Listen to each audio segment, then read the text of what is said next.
మహారాష్ట్రలో ఉన్న నాసిక్ లో టీసీఎస్ లాంటి పెద్ద ఇన్స్టిట్యూషన్ లో ఒక సిస్టమాటిక్ కన్వర్షన్ ర్యాకెట్ నడుస్తుంది. ఇది చాలా మంది అమ్మాయి లైఫ్ స్పాయిల్ చేసి వాళ్ళ డిగ్నిటీని దెబ్బతీసింది. దీన్ని ఎవరైనా ప్రాపగండా అనుకునే ముందు ఈ కేస్ ని ఎవ్వరూ చెప్పనంత డెప్త్ గా నేను మీకు ఎక్స్ప్లెయిన్ చేస్తా. ఈ మ్యాటర్ అంతా ఇప్పుడు స్టార్ట్ అయింది కాదు, 2023లో స్టార్ట్ అయింది. అప్పుడే టీసీఎస్ బ్యాక్ ఆఫీస్ లో రిక్రూట్మెంట్ మొదలైంది. ఆ టైంలో చాలా మంది ఫ్రెషర్స్ జాయిన్ అయ్యారు. అందులోనే ఒక 23 years హిందూ అమ్మాయి కూడా ఉంది. డానిష్ అనే వ్యక్తి అమ్మాయిని అక్కడికి తీసుకొచ్చాడు. ఎందుకంటే అమ్మాయి పైన ఇంట్రెస్ట్ ఉండేది. ఆ టైంలో అక్కడ సీనియర్స్ గా ఆసిఫ్ అన్సారీ, డానిష్, షాదీ షేక్, షారుఖ్ క్యురేషి, రజా మీమన్, అలానే తోషిఫ్ అత్తర్ కూడా ఉన్నారు. ఒక హెచ్ఆర్ కూడా ఉంది, తన పేరు నిదా ఖాన్. వీళ్ళందరూ అమ్మాయిని లేడీ డి అని పిలిచేవాళ్ళు. డానిష్ అలానే ఆ నిధి ఖాన్ ఆ అమ్మాయితో మాక్సిమం టైం స్పెండ్ చేసేవాళ్ళు. ఎఫ్ఐఆర్ ప్రకారం ఏముందో చూస్తే వీళ్ళు తనతో ఇస్లాం గురించి ఎక్కువ మాట్లాడేవాళ్ళు. హిందూ రిలీజియన్ ని సాఫ్ట్వేర్ లో ట్రోల్ చేసేవాళ్ళు. ఒక రోజు ఏమైందంటే డానిష్ అమ్మాయి పైన ఫోర్స్ చేయడానికి ట్రై చేశాడు. ఈ విషయం ఇంకొక సీనియర్ అయిన తోసిఫ్ అత్తర్ కి తెలియగానే అతను కూడా అమ్మాయిని బ్లాక్ మెయిల్ చేయడం స్టార్ట్ చేశాడు. బెనిఫిట్స్ ఇకపోతే మీ ఇంట్లో చెప్పేస్తానని బెదిరించేవాడు.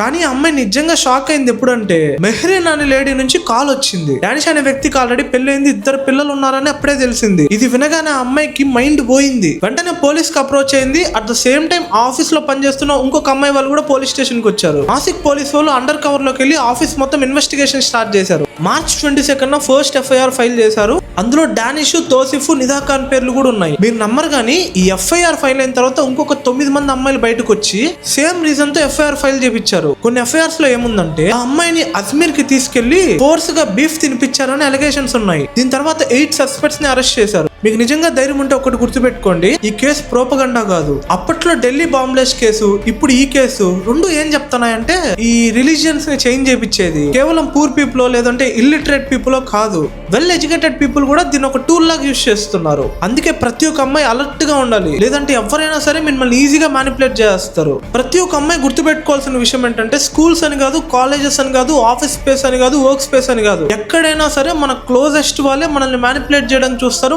మనం అందరం వాళ్ళ నుంచి చాలా జాగ్రత్తగా ఉండాలి. ఈ వీడియో చేయడానికి మనం చాలా ఆర్టికల్స్ రీసెర్చ్ చేసాం. ఈ వీడియో మీకు ఏ మాత్రం యూజ్ ఉన్నా నేషనల్ అండ్ ఇంటర్నేషనల్ విడిగా ఎలాంటి ఇన్ఫర్మేషన్ వచ్చినా ఎవ్రీడే నైట్ ఒక డీటెయిల్డ్ వీడియో మీ ముందర పెట్టేస్తా. సో ఎక్కువ థింక్ చేయకుండా ఫస్ట్ వీడియోకి లైక్ చేసి కింద కనిపిస్తున్న సబ్స్క్రైబ్ బటన్ నొక్కి పెట్టేసుకోండి.